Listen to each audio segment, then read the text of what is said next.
नमस्ते, मी doctor Suhana Satpute. Kalpataru wellness web या YouTube चॅनलवर तुमच्या सर्वांचं स्वागत आहे. आजकाल केस गळती म्हणजेच हेअर फॉलची समस्या फार कॉमन झालेली आहे. केस गळणे, केस विरळ होणे, लवकर टक्कल पडणे आणि अकाली केस पांढरे होणे याची समस्या फार कॉमन होत चाललेली आहे. आयुर्वेदामध्ये याच्याबद्दल खालित्य, पालित्य आणि इंद्रलुप्त म्हणून एक्सप्लेनेशन दिलेलं आहे. खालित्य म्हणजे केस गळती, केस विरळ होत जाणे म्हणजेच हेअर फॉल, ज्याला खालित्य म्हणतात. आणि पालित्य म्हणजे अकाली केस पांढरे होणे. आणि नेक्स्ट इंद्रलुप्त, ज्याला मॉडर्न सायन्समध्ये ॲलोपेसिया एरिएटा म्हणतात, ज्यामध्ये पॅची हेअर लॉस होतो, म्हणजेच स्काल्पवरती एखाद्या भागामध्ये गुच्छांमध्ये केस गळती होते.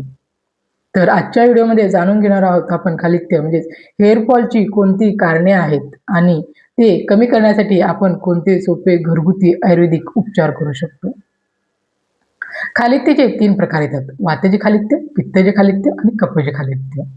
शरीरामध्ये 3 दोष असतात: वात, पित्त आणि कफ. जेव्हा वातदोष वृद्धी होते, वातदोष दृष्टी होते, तेव्हा वातजे खालित्य, आणि पित्तदोष वृद्धी होते तेव्हा पित्तजे खालित्य, आणि जेव्हा कफदोष वृद्धी होते तेव्हा कफजे खालित्य होतं. आता हा आपला हेअर फॉल कोणत्या प्रकारचा आहे तो कसा ओळखायचा, त्यासाठी एक सोपी पद्धत सांगेन. तर जेव्हा हेअरफॉल हा समोरील भागातून चालू होतो, म्हणजे कपाळांच्या केसांवरील सुरुवातीच्या भागाला चालू होतो, तेव्हा तो वातज खालित्य असतो. आणि जर हेअरफॉल हा मध्य भागापासून असेल तर त्याला पित्तज खालित्य असतं. आणि ही केस गळती ही खालून शेवटच्या केसांभागापासून चालू होते, मानेवरच्या केसांपासून जर चालू होत असेल तर त्याला कफज खालित्य म्हणतात. तर हे झाले खालित्याचे 3 प्रकार. आता आपण हेअरफॉलचे कोणती कारणे आहेत ते जाणून घेऊ. आयुर्वेदामध्ये सांगितलं आहे की रक्त अशुद्ध झाल्यामुळे हेअरफॉल होतो. आता रक्त का अशुद्ध होतं, तर आहारामधल्या लवणरस अतिसेवनामुळे, म्हणजेच काय, जेवणामध्ये एक्स्ट्रा मीठाचा वापर केल्यामुळे. जेवण करतो तेव्हा वरून जर एक्स्ट्रा मीठ घेत असेल, आणि तसंच बेकरी प्रोडक्ट जसे की लोणचे, पापड, वेफर्स यासारख्या बेकरी प्रोडक्ट्समध्ये एक्स्ट्रा मीठ टाकलेलं असतं, कारण ते लॉंग टर्म प्रिझर्व राहावं म्हणून त्याच्यामध्ये एक्स्ट्रा मीठाचा वापर केला असतो. त्यामुळे जेव्हा हे आपण लवणरस अतिसेवन करतो, एक्स्ट्रा वरून मीठ घेत असतो आणि प्लस बेकरी प्रोडक्टचं आपलं जर जास्ती प्रमाणात सेवन करत असेल तर ह्याच्यामुळे रक्त अशुद्धी होते आणि पुढे जाऊन हेअरफॉलची समस्या चालू होते. नेक्स्ट आहे आहारामध्ये कटू तीक्ष्ण आहारांचं जास्ती सेवन, म्हणजे जास्तीचं तळलेलं, जास्ती तेलकट आणि जास्ती तिखट आहारांचं सेवन करणे. ह्याच्यामुळेही रक्त अशुद्धी होते आणि पुढे जाऊन केस गळतीचं प्रमाण वाढत जातं. तर नेक्स्ट कारण आहे शरीरामधील विटॅमिनची कमतरता. जर शरीरामध्ये विटॅमिन डी, विटॅमिन B12 आणि तसंच iron, zinc, protein, biotin, calcium याची कमतरता असेल तर त्याच्यामुळे केस गळती चालू होते. नेक्स्ट कारण आहे हार्मोनल इम्बॅलन्स.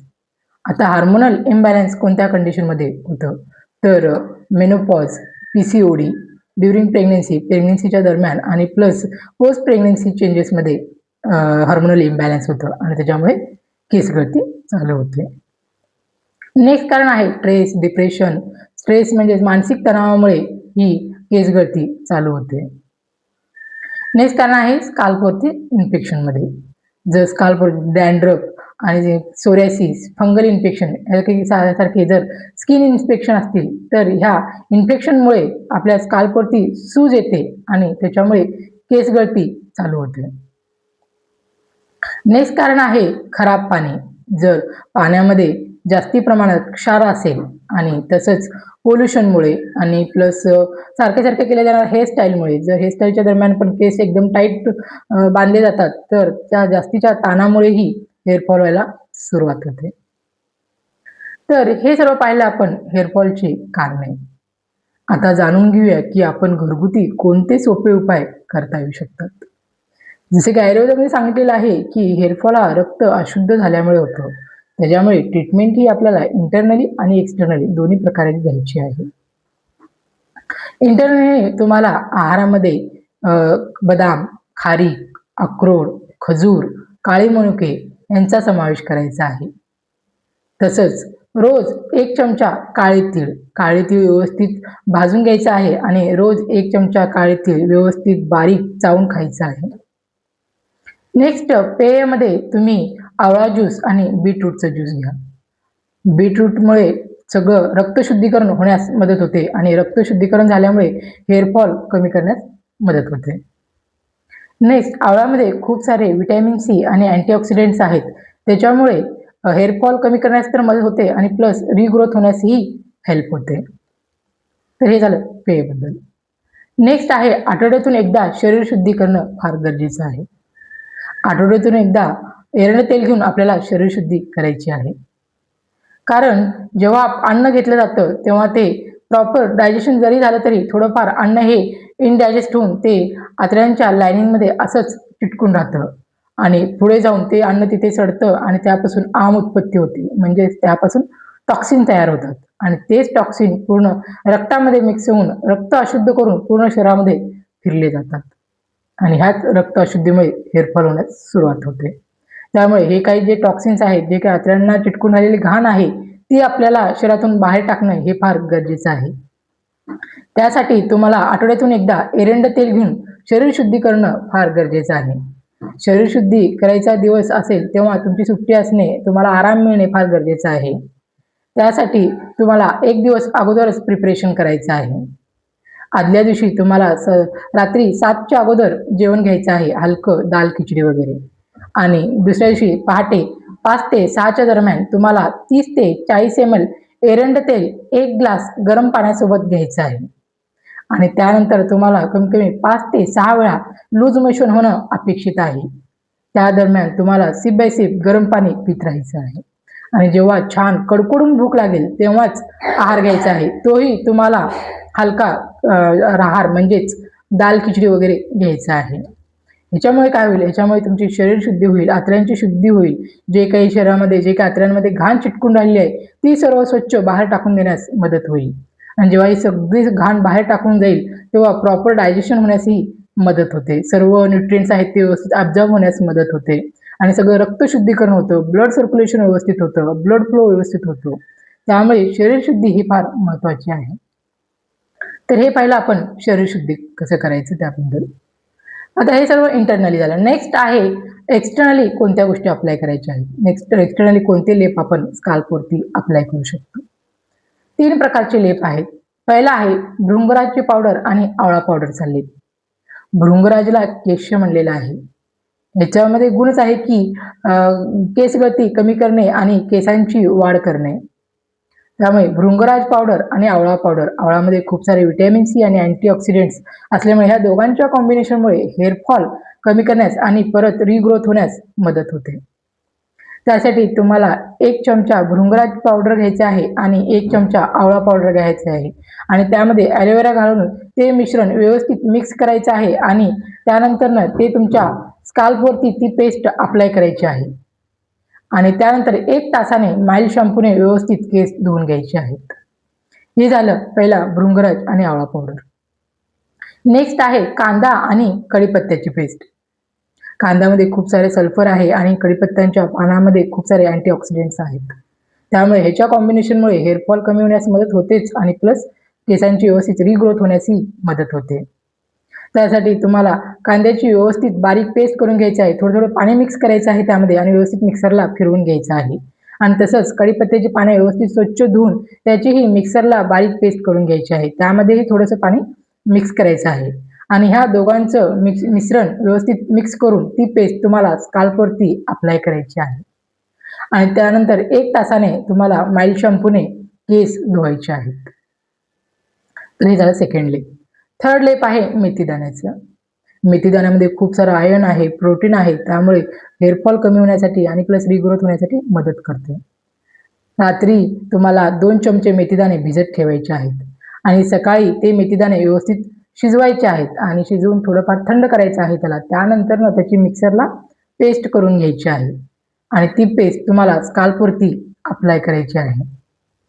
आणि परत 1 तासानंतर स्वच्छ तुम्हाला एखाद्या माइल्ड शॅम्पूने केस धुवायचे आहेत. तर ह्या प्रकारे आपण 3 पेस्ट पाहिल्या आहेत. पहिली आहे भृंगराज आणि आवळा पावडर, सेकंड आहे कांदा आणि कढीपत्त्याची पानांची पेस्ट आणि थर्ड आहे मेथी दाण्याचे पेस्ट. तर आठवड्यातून तुम्ही 2 ते 3 वेळा कोणतीही एखादी पेस्ट तुम्ही तुमच्या स्काल्पवरती अप्लाय करू शकता. आता हे झालं एक्सटर्नल ॲप्लिकेशन बद्दल. नेक्स्ट आहे निदान परिवर्जन. म्हणजे आपल्या हेअरफॉलचं कोणतं कारण आहे ते बघून ते हेतू, ते कारण दूर करणं फार गरजेचं आहे. हेअरफॉल आपल्याला कशामुळे होत आहे? आपल्या शरीरामधल्या व्हिटॅमिनच्या कमतरतामुळे होत आहे का आणखीन काही कारणामुळे होत आहे? त्यासाठी तुम्हाला ब्लड टेस्ट करावी लागतील. त्यामध्ये vitamin D, calcium, vitamin B12 आणि आयर्न ह्यासारख्या तपासण्या येतात. त्या सगळ्या ब्लड टेस्ट केल्यानंतर तुमच्या लक्षात येईल, की आपल्याला कशामुळे हेअरफॉल होत आहे. जर त्या व्हिटॅमिनच्या कमतरतामुळे होत असेल, तर तुम्हाला हेअरफॉलच्या ट्रीटमेंटसोबतच त्या व्हिटॅमिनची सप्लिमेंट घेणंही फार गरजेचं आहे. जर हा हेअरफॉल हार्मोनल इम्बॅलन्स होत असेल, तर त्याची ट्रीटमेंट घेणं गरजेचं आहे आणि जर स्ट्रेसमुळे, मानसिक तणावामुळे होत असेल, तर स्ट्रेस मॅनेजमेंट करणं गरजेचं आहे. स्काल्प इन्फेक्शनमुळे जर हेअरफॉल होत असेल, तर सोरियासिस, फंगल इन्फेक्शन, डॅन्ड्रफ ह्यांची अगोदर ट्रीटमेंट घेणं फार गरजेचं आहे. त्यासोबतच पॅरलल तुम्ही हेअरफॉलची ट्रीटमेंट घेऊ शकता. जेव्हा हे इन्फेक्शन कमी होईल, जेव्हा हे स्काल्पचं इन्फेक्शन कमी होईल आणि त्याची सूज कमी होईल, तेव्हाच तुम्ही जी हेअरफॉलची ट्रीटमेंट घेताय, त्याचा उपयोग होणार आहे. आणि जर खराब पाण्यामुळे होत असेल, क्षारच्या पाण्यामुळे होत असेल, तुम्हाला पाणी चेंज करायचं आहे. वॉटर प्युरिफायरचं पाणी तुम्हाला केस धुण्यासाठी वापरायचं आहे. आणि पोल्युशनमध्ये होत असेल, तर तुम्हाला व्यवस्थित बाहेर जाताना स्कार्फ व्यवस्थित गुंडाळायचा आहे. केसांना व्यवस्थित कव्हर करायचं आहे. आणि जर हेअरस्टाईलमुळे होत असेल, तर तुम्हाला जास्ती ताण केसांना द्यायचं नाहीये. सारखे-सारखे हेअरस्टाईल करायचं प्रमाण कमी करायचं आहे. तर हे सर्व झालं निदान परिवर्जनमध्ये. आणि तसंच आहारामध्ये तुम्हाला तळलेलं, तेलकट, जास्तीचं तिखट ह्याचं सेवन कमी करायचं आहे. तसंच लवण म्हणजेच मिठाचं सेवन कमी करायचं आहे. मीठ जेवढं आहारामध्ये आहे तेवढंच घ्यायचं आहे. वरून एक्स्ट्रा मीठ घ्यायचं नाहीये आणि बेकरी प्रॉडक्टचं सेवन कमी करायचं आहे. तर आपण ट्रीटमेंटमध्ये पाहिलेलं आहे, की इंटरनली कोणत्या गोष्टी घ्यायच्या आहेत आणि प्लस नंतरनं एक्सटर्नली कोणते लेप अप्लाय करायचे आहे, शरीर शुद्धी कशी करायची आहे आणि लास्ट निदान परिवर्जन म्हणजेच हेतू दूर करणं पण किती गरजेचं आहे.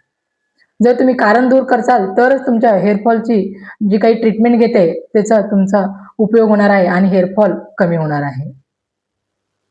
तर आजच्या व्हिडिओमध्ये आपण डिटेलमध्ये पाहिलेलं आहे, की हेअरफॉलचे कोणते प्रकार आहेत, किती प्रकार आहेत आणि प्लस हेअरफॉल कमी करण्यासाठी कोणकोणते उपाय करू शकतो, त्याची कारणे काय-काय आहेत, ह्या सर्व गोष्टी आज आपण सविस्तरमध्ये पाहिलेल्या आहेत. जर तुम्हाला आणखीन काही प्रश्न असतील, काही क्वेरी असतील, तर तुम्ही मला कमेंटमध्ये विचारू शकता. आणि जर व्हिडिओ आवडला असेल, तर नक्की लाईक आणि सबस्क्राईब करा. Thank you.